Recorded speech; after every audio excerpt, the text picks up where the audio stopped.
Dear student अस्सलाम वालेकुम। जैसा कि आज हमारा पहला लेक्चर है, सबसे पहले मैं अपना इंट्रोडक्शन करवा दूं आपको।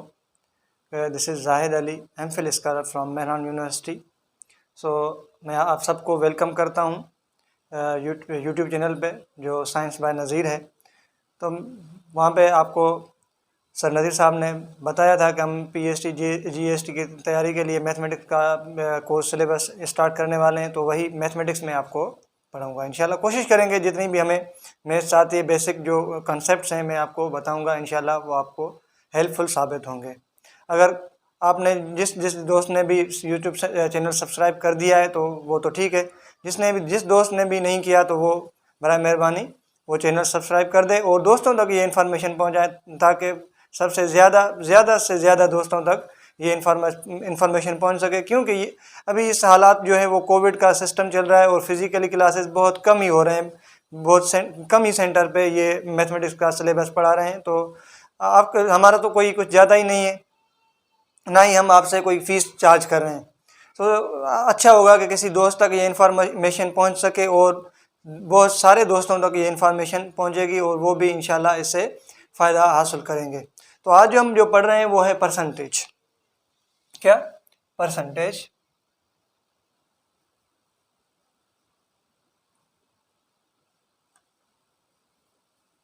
ये बहुत इंपॉर्टेंट टॉपिक है परसेंटेज। बेसिक क्वेश्चन आते हैं इससे।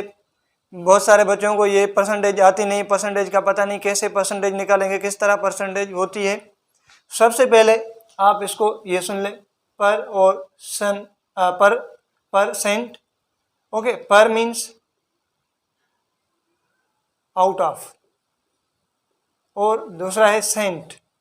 Saint means 100। जब कभी भी ये बात होगी कि परसेंटेज, तो इसका मतलब ये होगा कि आउट ऑफ 100 में से जितने भी वैल्यूज होंगे वो कहलाएंगे परसेंटेज। अगर मैं इसको लिखूं आउट ऑफ 100, तो ये हो जाएगा 1/100। मीन्स 100 में से जितना भी वैल्यू होगा वो क्या कहलाएगा? परसेंटेज। तो 1/100 1% कहलाएगा आउट ऑफ 100। तो 1/100 इक्वल्स टू 1%। ठीक है, 1%। तो ये हो गया परसेंटेज। परसेंटेज किसको बोलते हैं? आउट ऑफ 100 में से जो भी वैल्यू लेंगे तो वो कहलाएगा परसेंटेज। इसी परसेंटेज में दो चीज़ें यूज होती हैं, एक होता है ऑफ और दूसरा होता है इज। तो ऑफ का मतलब ये होगा कि मल्टीप्लाई, और इसका मतलब ये होगा इक्वल। ये चीज़ें आपको याद रखनी है। जब कभी भी कोई वर्ड प्रॉब्लम होगा, कहीं पे भी ऑफ का वर्ड यूज़ हो रहा होगा, तो वहाँ पे हम क्या करेंगे? उन दोनों नंबर्स की मल्टीप्लिकेशन करेंगे। अगर कहीं पे इज़ आ रहा है बगैर, अगर आप, क्योंकि वहाँ पे एक सेंटेंसेस होते हैं, ग्रामर का अगर हेल्पिंग वर्ब यूज़ होगा इज़, तो वहाँ पे तो ज़ाहिर है इसकी मीनिंग इक्वल नहीं होगी। अगर इसके अलावा अगर मैं यहाँ पे कहूँ product of 5, product of 5 and 7 is 90, product of 5 and 7 is 90, तो यहाँ पे ये जो इज है ये इक्वल की साइन लेगा। अगर यहाँ फिर हम यहाँ पे लिखेंगे product of 5, product means multiply, product of 5 and 7, 5 multiply 7 बराबर होंगे 90 के। इस तरह हम यूज करेंगे इज। और 5 of 90 is 7। इसका मतलब ये होगा कि 5 मल्टीप्लाई 90 इक्वल्स टू 7। इस तरह के प्रॉब्लम होंगे। अगर परसेंटेज के होंगे तो वहाँ पे परसेंटेज इन्वॉल्व होगी। अगर कोई सिंपली फ्रैक्शन के सवाल हैं तो वहाँ पे फ्रैक्शन इन्वॉल्व होगा, या सिंपल मल्टीप्लिकेशन इन्वॉल्व होगी, या तो फिर वहाँ पे सिंपल डिवीजन इन्वॉल्व होगी। आइए देखते हैं कि हम किस तरह किसी फ्रैक्शन को कैसे चेंज करेंगे परसेंटेज में। क्या क्या बोला मैंने? कि how to convert fraction into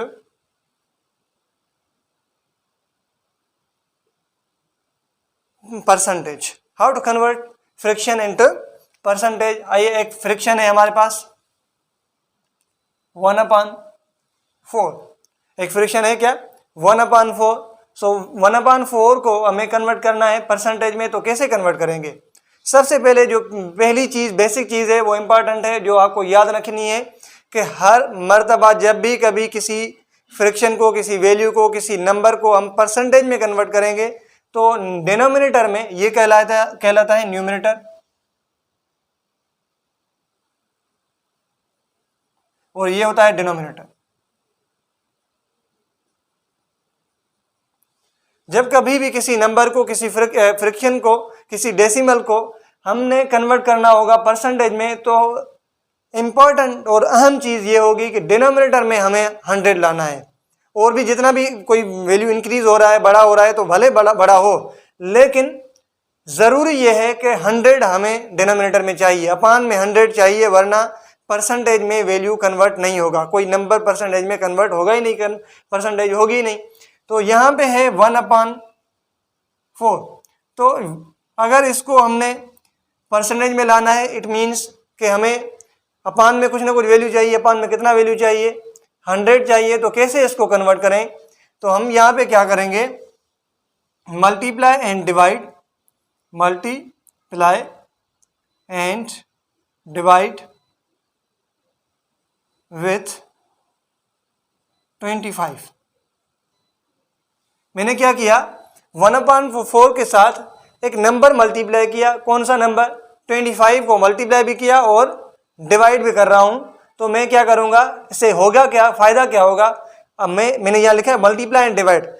अगर यहीं पे ही हम सिंप्लीफिकेशन कर देंगे तो फिर तो कोई जवाब नहीं आएगा। किस तरह, अगर मैं यहाँ पे लिखूँ 1/4 आगे मल्टीप्लाई एंड डिवाइड 25 के साथ, अगर 25 के साथ मैं कट कर दूं, डिवाइड कर दूं, तो फिर भी आंसर 1/4 आ जाएगा, लेकिन ये क्वेश्चन सॉल्व नहीं होगा। अब इसको सॉल्व कैसे करेंगे, 1 मल्टीप्लाई 25 तो ये हो जाएंगे 25, 4 मल्टीप्लाई 25 तो ये हो जाएंगे 100, 4 25 100। अब क्या कर दिया मैंने, 25 मल्टीप्लाई डिवाइडेड बाय 100। अगर फिर भी यहीं पे आप काट दें, 25 का टेबल 25 पे 1 टाइम, 25 का टेबल 100 पे 4 टाइम, फिर यही आंसर आ जाएगा, परसेंटेज में कन्वर्ट नहीं होगा। मैं क्या करूंगा 25 मल्टीप्लाई 1/100, इसमें से यही जवाब आ जाएगा। अब सबसे पहले जो मैंने इंपॉर्टेंट पॉइंट बताई थी कि 1/100 इक्वल्स टू 1%। अब यहाँ पे लिखेंगे 25 मल्टीप्लाई परसेंट, तो ये हो जाएंगे 25%। आपने देखा कि कैसे एक फ्रिक्शन एक परसेंटेज में कन्वर्ट हो गया। इसी तरह जो भी कोई नंबर गिवन होगा, कोई भी आपको फ्रिक्शन गिवन हो, अगर उसको कन्वर्ट करना है आपको परसेंटेज में, तो इस तरह आप परसेंटेज में कन्वर्ट कर सकते हैं। ठीक है, नेक्स्ट इंशाल्लाह हम नेक्स्ट लेक्चर्स में डिस्कस करेंगे और पढ़ेंगे। अगर आपको यही कुछ ये समझ में नहीं आ रहा तो आप हमसे सवाल पूछ सकते हैं। थैंक यू, अल्लाह हाफिज़।